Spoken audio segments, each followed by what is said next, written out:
Hello दोस्तों, acute bronchitis यानी श्वास की नलियों में सडन इन्फ्लेमेशन का होना, जिसकी वजह से व्यक्ति की सडन श्वास फूलने की प्रॉब्लम हो सकती है। कभी कभार इसमें जान का खतरा भी हो सकता है। ये एक मेडिकल इमरजेंसी है जिसको प्रॉपर्ली मैनेज करना आवश्यक है। ज़्यादातर ये वायरस इन्फेक्शन की वजह से हो सकता है, कोई और तरह के इन्फेक्शन जो कि आपकी श्वास की नलियों में सूजन या इन्फ्लेमेशन क्रिएट कर सकता है, उसकी वजह से हो सकता है। जब कभी भी होता है, इसका मैनेजमेंट कैसे किया जाता है, इसके कारण क्या होते हैं, इसके लक्षण क्या होते हैं, इसको डायग्नोज कैसे करते हैं, उसे ट्रीट कैसे करते हैं, आज इन सारी चीज़ों पर हम बात करेंगे। अक्यूट ब्रोंकाइटिस एस्थमा वाले पेशेंट्स के लिए या ऑब्स्ट्रक्टिव एयरवे डिजीज वाले पेशेंट के लिए या लंग्स की बहुत सारे पेशेंट्स के लिए एक इंपॉर्टेंट इशू होता है, इसलिए इस पर बात करना आवश्यक है।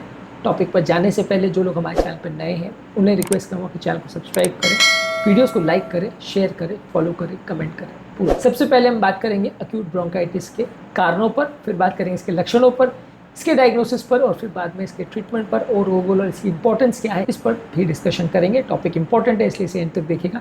चलिए शुरू करते हैं पॉइंट बी। सबसे पहले इसके कारण क्या है। यदि कोई लंग्स में वायरस का इन्फेक्शन हो जाए, जैसे अगर फ्लू हो जाए, rhino virus, influenza, respiratory syncytial virus या कोविड वायरस, इस तरह की कोई भी अगर निमोनिया हो जाए तो वैसे व्यक्ति को ब्रोंकाइटिस हो सकता है। बैक्टीरिया के इन्फेक्शन जैसे टीबी का इन्फेक्शन हो, या क्लमाइडिया का, या बॉर्डोटेला पर्टुसिस, या माइकोप्लाज्मा निमोनिया, ह्यूपिंग कफ के इन्फेक्शन वगैरह में भी ये देखने को मिल सकता है। ये सारे बैक्टीरिया भी आपको अक्यूट ब्रोंकाइटिस करवा सकते हैं। इसके अलावा कुछ इरिटेंट्स जैसे tobacco, smoke, air pollution, dust, fumes या अलग अलग तरह के वेपर्स का अगर एक्सपोजर हो तो भी व्यक्ति को अक्यूट ब्रोंकाइटिस हो सकती है। इसके अलावा अगर किसी व्यक्ति को ऑब्स्ट्रक्टिव एयरवे डिजीज पहले से है, उस व्यक्ति को भी सडन को इरिटेशन या इस तरह का एक्सपोजर होने से सडन अक्यूट ब्रोंकाइटिस हो सकती है। इसके ज़्यादातर लक्षण क्या है। व्यक्ति को बहुत ज़्यादा खांसी होगी जिसमें बलगम या तो वाइट या येलो या ग्रीन आ सकता है। छाती में बहुत ज़्यादा डिस्कम्फर्ट, पेन या टाइटनेस होगा। सुस्ती या कमज़ोरी होगी। सांस फूलेगी।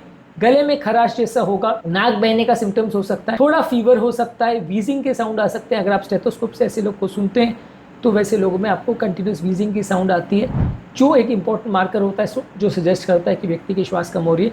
कई बार व्यक्ति को अगर श्वास का प्रॉब्लम ऐसा ज़्यादा होता है और अगर आप उसको तुरंत ट्रीटमेंट नहीं देते हैं तो जान का खतरा भी हो सकता है। अगर वीजिंग आ रही है तो वो इंपॉर्टेंट साइन होता है कि ब्रोंकाइटिस का, और इस तरह के पेशेंट को अग्रेसिव ट्रीटमेंट और कई बार एडमिशन लगता है। डायग्नोज कैसे करते हैं। सबसे पहले तो पेशेंट की आपको हिस्ट्री लेनी पड़ेगी।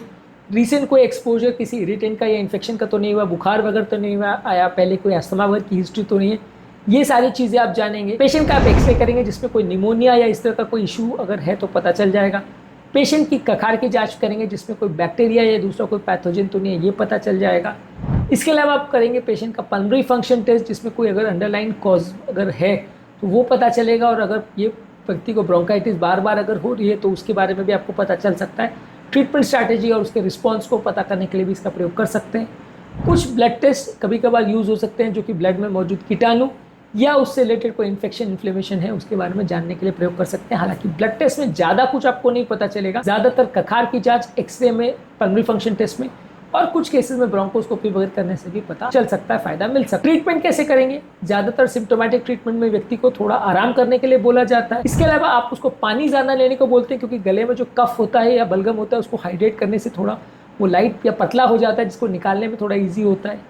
व्यक्ति को कई बार अगर फीवर या पेन हो तो पेन और फीवर कम करने के लिए आप पेन किलर्स या पैरासिटामोल वगैरह का प्रयोग कर सकते हैं। अगर खांसी है तो खांसी को कम करने के लिए, सूखी खांसी को कम करने के लिए कफ सप्रेशन देते हैं। बलगम को निकालने के लिए एक्सपेक्टोरेंट्स देते हैं। अलग अलग तरह के कॉफ सिरप क्या करते हैं और किस तरह के होते हैं इस पर हमने ऑलरेडी सेपरेट वीडियोस किए जो कि आप हमारे चैनल पर देख सकते हैं। इसके अलावा सबसे इंपॉर्टेंट चीज़ है इनहेलर्स या ब्रोंकोडायलेटर्स देना, जो कि नली जो सिकुड़ जाती है, जो कि ब्रोंकाइटिस का सबसे इंपॉर्टेंट मार्कर है, उसको डायलेट करने में मदद करता है। ये नलियों का सिकुड़ना ही सबसे इंपॉर्टेंट चीज़ है जो ब्रोंकाइटिस में होता है। यदि इसको टाइमली रिलीव नहीं किया गया तो ऑक्सीजन सैचुरेशन कम होने लगता है, व्यक्ति की जान जा सकती है, इसलिए इसको रिलीव करना ज़रूरी है। इसको ज़्यादातर इनहेलर्स द्वारा, नेबुलाइजर्स द्वारा इसको रिलीव किया जाता है। इनहेलर्स और नेबुलाइजर्स पर ऑलरेडी हमने सेपरेट वीडियो किए हैं। इसके अलावा कीटाणुनाशक दवाइयाँ पेशेंट को देते हैं। सूजन को कम करने के लिए स्टेरॉइड्स दिया जाता है पेशेंट को। अक्सर ह्यूमिडिफायर का प्रयोग किया जाता है ताकि जो एयर ब्रीथ करे उसमें प्रॉपर मॉइस्चर हो, और जो इरिटेंट्स हैं जिसकी वजह से अगर प्रॉब्लम हुई है उसको अवॉइड करने को बोला जाता है, जैसे स्मोक है, फ्यूम है, बाकी पोल्यूटेंट्स है, इसको अवॉइड करने को बोला जाता है। ये सारी चीज़ें अक्यूट ब्रोंकाइटिस के ट्रीटमेंट में आती है। अक्यूट ब्रोंकाइटिस के ट्रीटमेंट को डिटेल में एक अलग में वीडियो में हम डिस्कस करें। प्रिवेंट कैसे कर सकते हैं। सबसे पहले तो कीटाणु को एक्सपोजर्स को अवॉइड करिए, स्मोकिंग, डस्ट या पोल्यूटेंट्स को अवॉइड करिए, हाथों को प्रॉपर्ली क्लीन करिए ताकि कोई इन्फेक्शन ना हो, वैक्सीनेशन करिए ताकि अलग अलग तरह के वायरस के इन्फेक्शन नहीं हो, और यदि कोई ऐसे व्यक्ति के एक्सपोजर में आ रहे हैं जिसको इन्फेक्शन है तो मास्क वगैरह का प्रयोग करिए ताकि आप उस तरह के इन्फेक्शन को इनहेल ना करें, वो आपकी श्वास की नली में ना जाए। तो इस तरह के पेशेंट्स में अगर प्रोग्नोसिस की बात करें तो ज़्यादातर पेशेंट पूरी तरह से रिकवर हो जाते हैं। कुछ देर तक लोगों को श्वास का तकलीफ और इस तरह का प्रॉब्लम होता है, पर सही समय पर सही तरह का ट्रीटमेंट किया जाए और जो निमोनिया या इस तरह का प्रॉब्लम जिसकी वजह से ब्रोंकाइटिस हुआ है उसका ट्रीटमेंट किया जाए तो दिक्कत नहीं आती है। यदि सही तरह से सही ट्रीटमेंट नहीं किया जाए तो कभी कभार खतरा हो सकता है। तो कंक्लूजन ये है कि बेसिकली एक्यूट ब्रोंकाइटिस यानी सडन श्वास की नली में इन्फ्लेमेशन की वजह से नलियाँ सिकुड़ जाती है, जिसकी वजह से वीजिंग आती है, सैचुरेशन कम होता है, व्यक्ति की कंडीशन बिगड़ सकती है। इस तरह के काफ़ी पेशेंट्स को भर्ती करने की आवश्यकता होती है। सिंपल बीमारी है, ज़्यादातर ट्रीट किया जाए तो लॉन्ग टर्म प्रॉब्लम्स नहीं आती है। सही तरह से ना ट्रीट किया जाए या इग्नोर किया जाए या ध्यान ना दिया जाए तो जानलेवा भी हो सकती है। इसलिए इस बीमारी को जानना, समझना और मैनेज करना आवश्यक है। आज के टॉपिक में हमने बात करी एक्यूट ब्रोंकाइटिस के मैनेजमेंट पर, इसके डिटेल ओवरव्यू भी हमने किया।